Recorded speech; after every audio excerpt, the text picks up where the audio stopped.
our disappointment may turn out to be God's appointment. നമ്മുടെ നിരാശ ദൈവത്തിൻ്റെ നിയമനമായി മാറിയേക്കാം. ജീവിതത്തിൽ നിരാശകൾ ഉണ്ടാകാത്തവരായി ആരും തന്നെയില്ല. നിരാശയുടെ തീവ്രത കൂടുമ്പോഴാണ് അത് ജീവിതത്തെ ബാധിക്കുന്നത്. ഒരുപക്ഷെ നിരാശകൾ കടന്നു വരുവാൻ സാധ്യതയുള്ള അനുഭവങ്ങൾ ഒരു ദൈവപൈതലിൻ്റെ ജീവിതത്തിൽ നിന്ന് പോലും പൂർണ്ണമായി നീക്കുവാൻ കഴിഞ്ഞെന്ന് വരികയില്ല. എന്നാൽ നിരാശയെ നാം എങ്ങനെ കൈകാര്യം ചെയ്യുന്നു എന്നതാണ് സർവപ്രധാനം. ഒരു ദൈവപൈതൽ എന്ന നിലയ്ക്ക് നാം നമ്മുടെ നിരാശകളെ ദൈവസമക്ഷത്ത് കൊണ്ടുവരുമ്പോൾ ദൈവം നമ്മുടെ നിരാശകളെ മാറ്റി അതിനു പകരം ജീവിതം ഉന്മേഷമായി മാറ്റുവാനായി നിയമനങ്ങൾ തരുന്നു. തിരുവചനം പറയുന്നു, സദൃശ്യവാക്യങ്ങൾ 16-ാം അധ്യായത്തിൻ്റെ 9-ാമത്തെ വാക്യം, "We can make our plans, but the Lord determines our steps." നമുക്ക് നമ്മുടെ പദ്ധതികൾ ആസൂത്രണം ചെയ്യുവാൻ കഴിയും, എന്നാൽ കർത്താവാണ് നമ്മുടെ കാലടികളെ ക്രമപ്പെടുത്തുന്നത്. നിരാശയിൽ നാം ചെയ്യുന്ന ഏതൊരു പദ്ധതിയും ഒരുപക്ഷെ തോൽവിയിൽ കലാശിച്ചേക്കാം.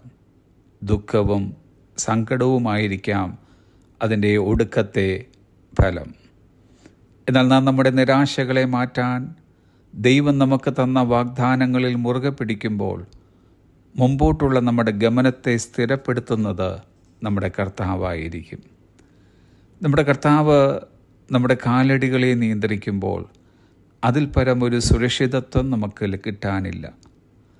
നമ്മുടെ കാലുകൾ ഇടറുന്നത് പോലെയൊക്കെ നമുക്ക് തോന്നാമെങ്കിലും കർത്താവ് നമ്മുടെ കാലടികളെ നിയന്ത്രിക്കുന്ന നിമിത്തം നാം ആരും നിലംപരിചാകുവാൻ അവിടുന്ന് ഇടവരുത്തുകയില്ല.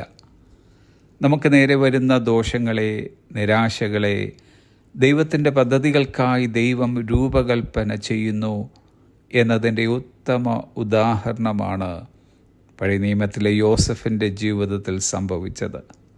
താൻ ഒടുക്കത്തിൽ ഇങ്ങനെ പറയുന്നു, ഉൽപ്പത്തി പുസ്തകം 50-ാം അധ്യായം 20-ാമത്തെ വാക്യം, "നിങ്ങൾ എൻ്റെ നേരെ ദോഷം വിചാരിച്ചു, ദൈവമോ ഇന്നുള്ളതുപോലെ ബഹുജനത്തിന് ജീവരക്ഷ വരുത്തേണ്ടതിന് അതിനെ ഗുണമാക്കി തീർത്തു." നമുക്ക് നേരിടുന്ന നിരാശകൾ നമ്മെ കീഴടക്കുന്നതിന് മുമ്പ് ദൈവം തൻ്റെ നിയമനങ്ങൾക്ക് തീർപ്പ് കൽപ്പിച്ചിരിക്കും. നാം ആരും നിരാശയിൽ തുടരാൻ ദൈവം ഒരിക്കലും ആഗ്രഹിക്കുന്നില്ല. പകരം നമ്മോട് പറയുന്നു, ഒരുങ്ങിക്കൊള്ളുക, ദൈവത്തിൻ്റെ പദ്ധതിയുടെ ഭാഗമായി നാം ഏവരും മാറേണ്ടതിന് ദൈവം ചില നിയമനങ്ങൾ ഇന്ന് നമുക്ക് നൽകുവാനിരിക്കുന്നു. നമ്മുടെ ദൈവം ആര്? നിരാശകളെ നിയമനങ്ങളാക്കി മാറ്റിത്തരുന്നവൻ. Have a blessed day.